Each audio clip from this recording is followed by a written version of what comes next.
For any new subscribers, this channel is a re-upload from a prior channel that I previously deleted, titled Know Your Enemy. I'm not trying to get money, subs, or likes. I am Christian, but this is a research channel. My testimony is here if anyone is interested. That video is titled When the Saints Go Marching In, and because of that experience and all that has transpired since then, I believe we are in the end times. This new channel has comments and likes turned off because monitoring comments and likes was not good for me. I think the upcoming UFO disclosure will be some version of what Harvard published in their scientific research paper in June of 2024. The title of that paper is The Crypto-Terrestrial Hypothesis, a case for scientific openness to concealed earthly explanation for UAP. Associated Press pushed this article out to the news outlets around the world in June of 2024. I made a video about that 2 years ago on my old channel and said at that time that the publishing of that paper was a major milestone because Harvard was the source. I'll talk about why Harvard as the source is significant later, much more significant than congressional hearings or fake whistleblowers. I think UFO disclosure is the externalization of the hierarchy, which was written about by British writer and theosophist Alice Bailey in 1957, in which she said that externalization would occur in 2025 via science. Bailey's definition of the externalization of the hierarchy is, quote, the process by which the masses are gently prepared for the future as those controlling the world from behind the scenes gradually make themselves known through increasingly explicit science. And what hierarchy is that? It's the hierarchy of their pagan gods, which are fallen angels and demons. Crypto is derived from the Greek kryptos, meaning hidden, concealed, secret, and is often connected to a secret religious faith and or political affiliation.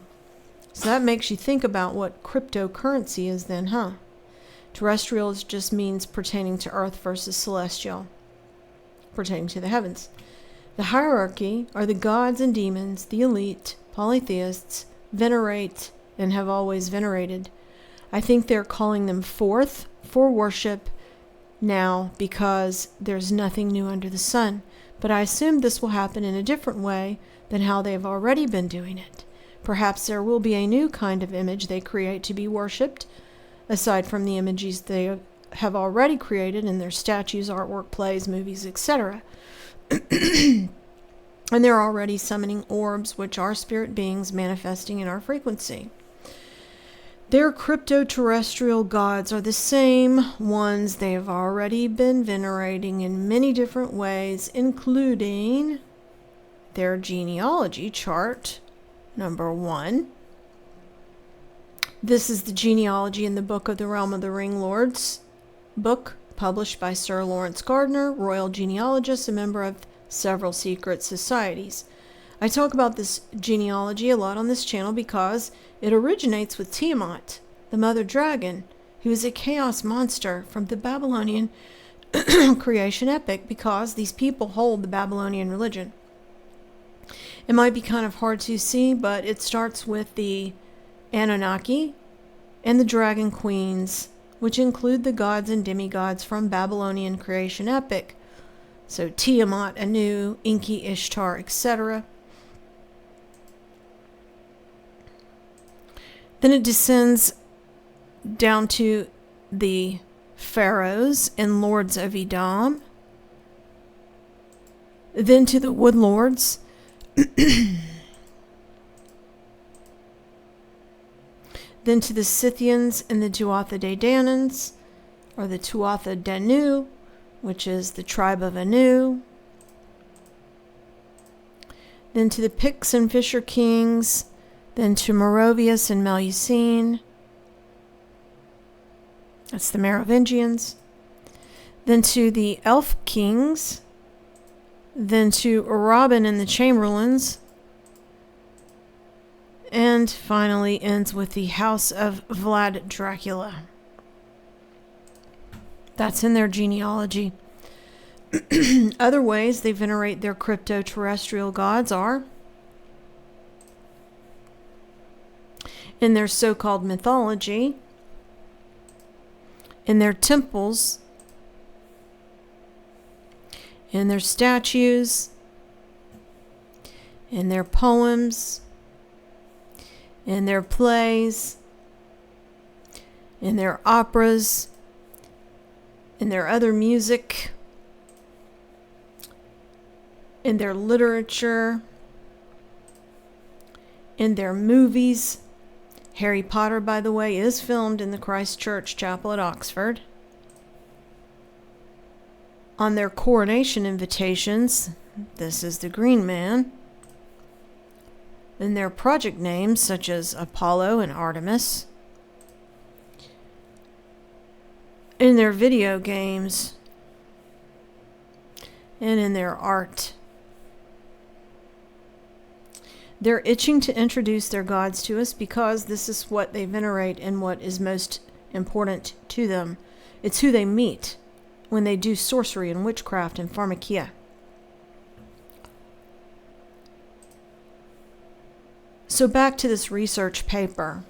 It was published by a professor, a director of research, and a research scientist at Harvard. Not students, staff. So why is the Harvard reveal so important? Because Harvard is a private Ivy League elite research university in Cambridge, Massachusetts, named for Cambridge University in England, the sister school of Oxford. I usually refer to these universities as Hogwarts because these are the institutions where the elite occult polytheists are educated. And that includes Harvard, which is one of the most prestigious elite universities in the world. It was founded in 1636 and is the oldest university in the U.S. It's been here since the Massachusetts Bay, British colony. Harvard's benefactor John Harvard immigrated from England as a graduate of the University of Cambridge. So, do you think that Harvard research scientists will be given more credibility than Congress or so-called whistleblowers? I do.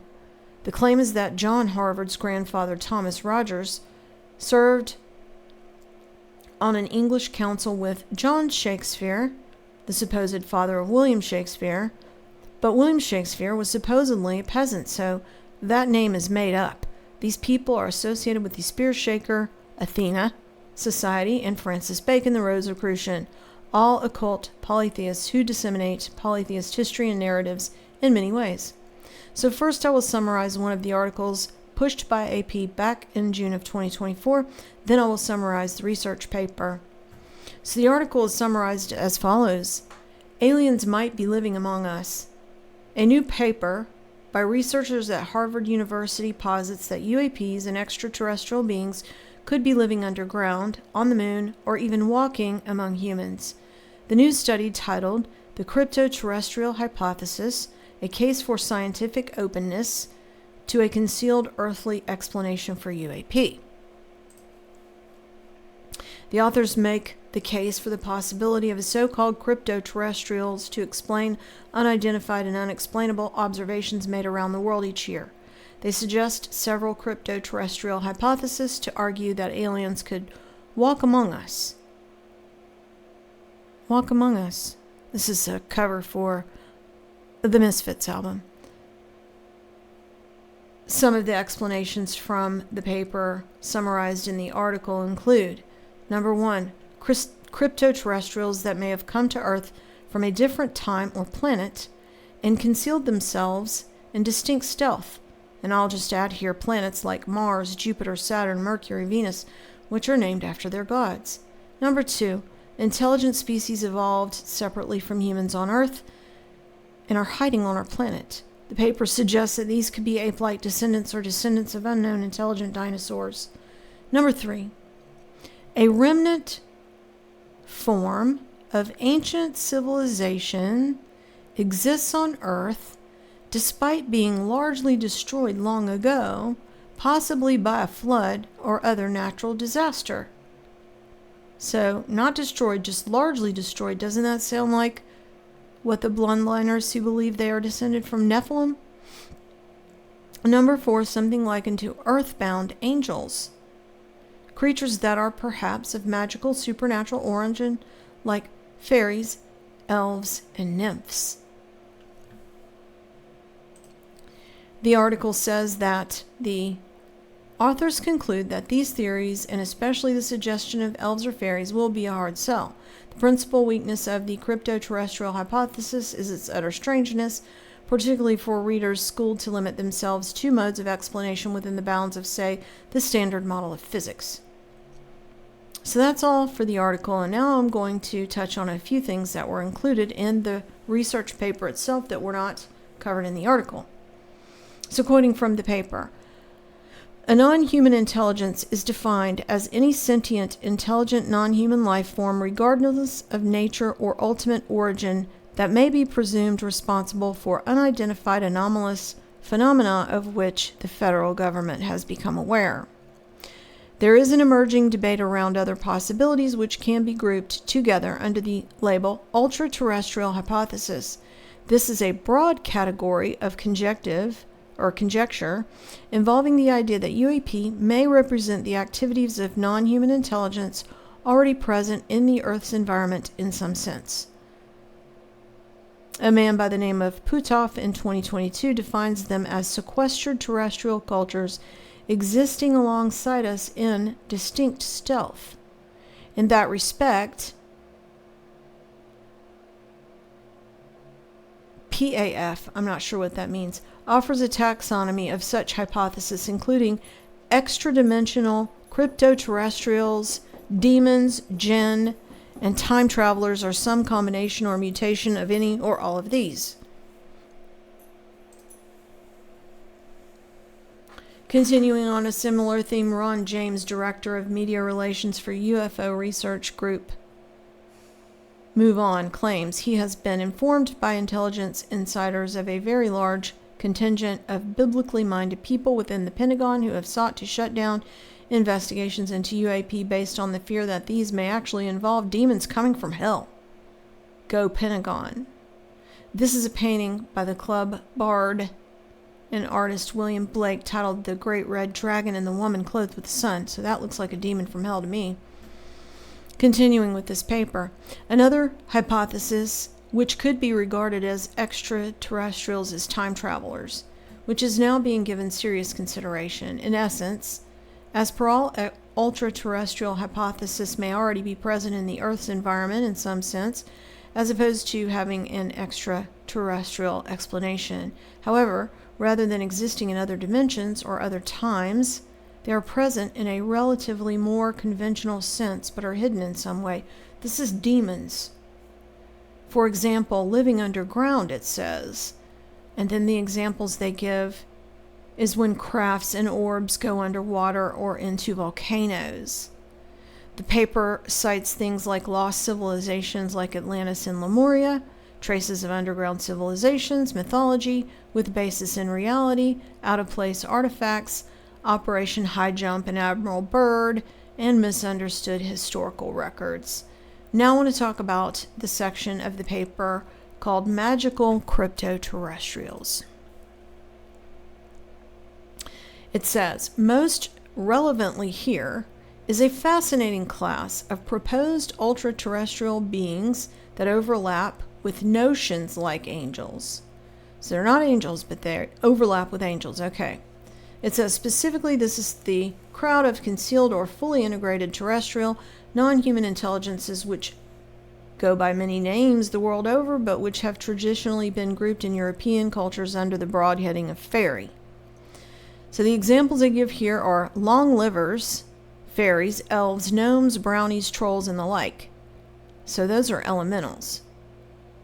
That category also includes salamanders, which is a weird one, but they do venerate salamanders. I've done videos about those before. It says, Lewis noted in his study in 1960 that these beings' place of residence is ambiguous between air and earth, and their nature conceived as a third rational species distinct from angels and men.